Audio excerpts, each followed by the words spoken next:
네, 안녕하세요, 김벤치입니다. 현대자동차가 비전을 제시했는데요, 2022년에 레벨 3 수준의 부분 자율주행 기술 양산차를 적용한다고 합니다. 레벨 4 수준의 자율주행 합작사 모셔널과 미국에서 테스트를 진행할 예정이고요, 앞으로 3년 뒤 2023년에 로보택시 상용화를 한다고 합니다. 미국에는 우버와 리프트라는 회사가 있는데 둘 다 모빌리티 서비스를 제공하고 있죠. 호출 서비스라든지 이런 여러 가지 서비스를 하고 있는데, 리프트사와 협약을 해가지고 2023년에 상용화를 한다고 합니다. 자율주행 택시가 현대에서도 나오게 되는 거죠.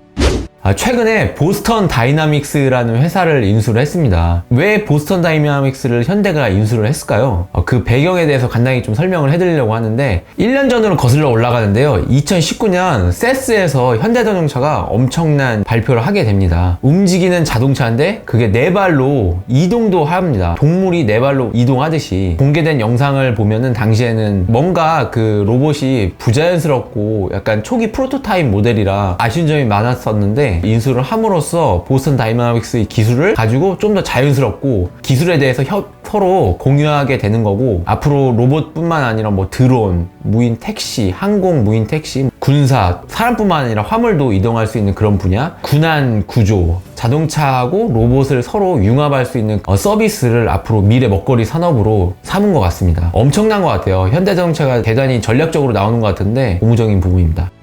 두 번째는 UAM이라고 항공 운항 부분입니다. 화물도 되고 사람도 되고 무인으로 가는 게 최종 목표거든요. 그러면 이제 단가도 낮아지고 사업성이 있는 걸로 판단이 되는데, 20년 동안 미래 먹거리 산업인데 이 부분에서 현대가 19년도 세스 박람회에서 전략적으로 발표를 했죠. 당시에는 우버하고. UAM에 대해서 간단히 좀 뭔지 설명을 드릴게요. 최초로 개발된 거는 드론의 개념이라고 보시면 됩니다. 군사 목적으로 미국에서 처음 개발했는데 1950년도부터 개발을 시작했어요. 근데 이제 2005년 들어서 유인으로 해서 이렇게 수직 이착륙 장치가 개발이 됐었는데, 테스트하다가 사망사고가 났습니다. 그래서 이제 개발이 좀 중단됐었는데, 그 이후로도 한국에서는 한국항공우주연구원에서 개발을 이어서 해서 그게 이제 민간 업체 대한항공에도 기술 이전을 하고 하면서 2014년도에 이런 기사가 뜨더라고요. 최초로 이제 시험 테스트에 성공을 했다라는 거예요. 여기 장점이 뭐냐면 기존의 헬리콥터보다는 이동거리가 2배가 늘고 또 이동 속도도 2배가 는다고 합니다. 헬리콥터는 그 위쪽에 프로펠러가 달려있잖아요. 근데 수직 이착륙 장치를 기본으로 하는 어떤, 예를 들면 뭐 드론처럼 위로 올라갈 때는 수직으로 헬리콥터가 위로 올라가듯이 쭉 올라가고, 앞으로 이동할 때는 이제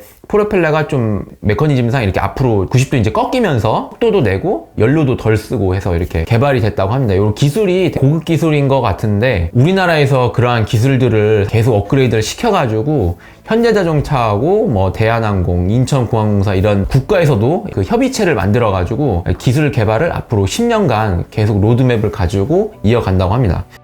그러면 얼마나 좋으냐라고 보면은, 인천공항에서 여의도까지 40km 정도인데 20분 정도로 갈 수가 있다고 합니다. 차로는 거의 1시간 거리인데 비용은 초기에는 11만원 정도로 보통 모범택시 정도 수준인데, 사람이 빠지면서 이제 자율주행까지 되면 한 2만원 정도로 떠질 수 있다고는 해요. 이게 이제 무인화가 되면은 그만큼 괜찮은 거죠. 그렇게 되기까지는 좀 걸릴 것 같아요. 미래에 대한 전망은 어떠냐? 모건 스탠리가 2040년까지 전망을 이제 내놨는데요, 1조 5천억 달러, 하나로 1750조 원 정도 된다고 합니다. 앞으로 20년간 항공 모빌리티 산업은 상당히 발전 가능성이 있을 것 같습니다. 현대자동차는 앞으로 어떻게 할 거냐, 이렇게 좀 기사가 나왔는데요, 2026년에 하이브리드 파워트레인을 탑재한 화물용 무인 항공 시스템이죠, 출시를 한다고 합니다. 그 다음에 2028년에는 도심 운행에 최적화된 UAM을 선보인다고 합니다.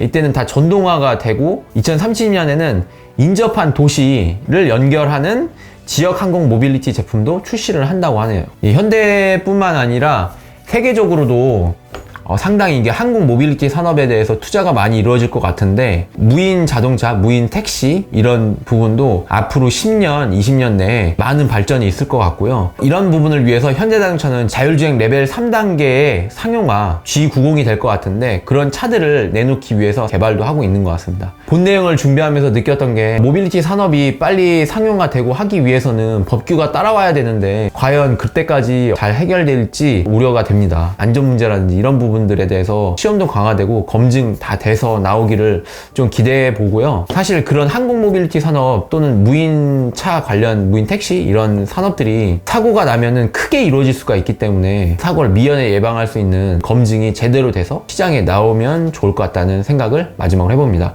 지금까지 김혜치였습니다. 감사합니다.